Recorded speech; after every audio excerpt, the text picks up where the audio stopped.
Nous allons commencer donc notre formation vidéo sur les nouvelles versions EBP Bâtiment Pro en ligne 2024 sur la création de votre dossier.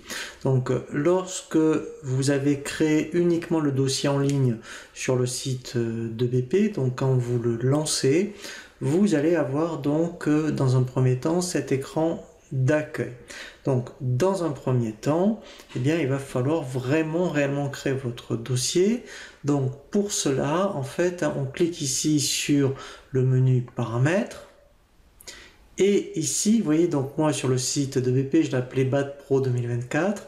En fait, on va double-cliquer dessus et on va se laisser guider par un assistant. Donc là, je fais suivant. Ici, il faut vraiment mettre toutes les informations donc administratives. Donc là, je vais mettre SARL. Ici, donc, Mercier. Je vais mettre ici l'adresse.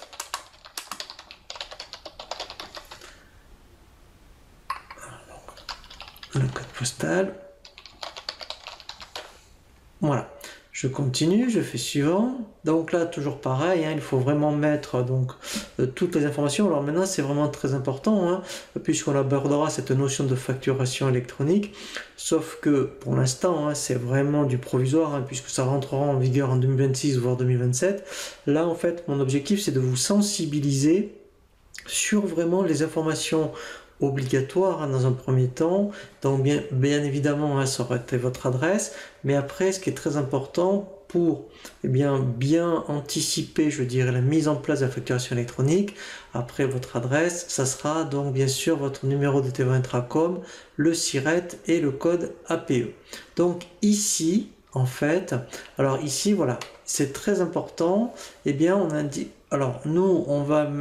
Parce que vous avez deux possibilités dans le BP bâtiment, effectivement, puisque BP bâtiment, ça peut vraiment s'adresser à un grand nombre d'activités, pas nécessairement uniquement dans le bâtiment, mais vraiment pour d'autres activités. Ici, vous demande, par rapport à votre activité, est-ce que vous êtes donc de la prestation de service, donc ça peut être peinture, plomberie, électricité, ou livraison de biens, puisque effectivement, en fait, on peut se servir, on peut dériver, je dirais, la fonction EBP bâtiment sur d'autres activités, notamment dans du négoce, et dans ce cas-là, on laissera livraison de biens. Donc moi, dans un premier temps, je vais laisser prestation de service, et là, très important, donc ici, alors si j'étais logique, puisque je suis dans la prestation de service, je mettrai encaissement.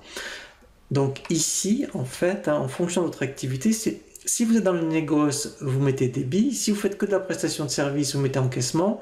Et d'ailleurs, moi, je vais mettre mixte. Quand vous faites les deux, bien, en fait, vous mettrez mixte. Donc là, il faudra bien mettre votre code SIRET, le code APE. Ici, alors moi, je vais le décocher pour gagner un peu de temps sur le tutoriel.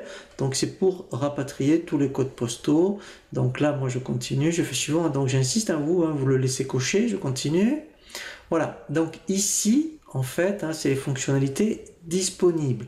On peut les activer ou désactiver à tout moment. Alors moi, dans un premier temps, je vais enlever certaines fonctionnalités pour pas m'alourdir, je dirais, en option dès le début.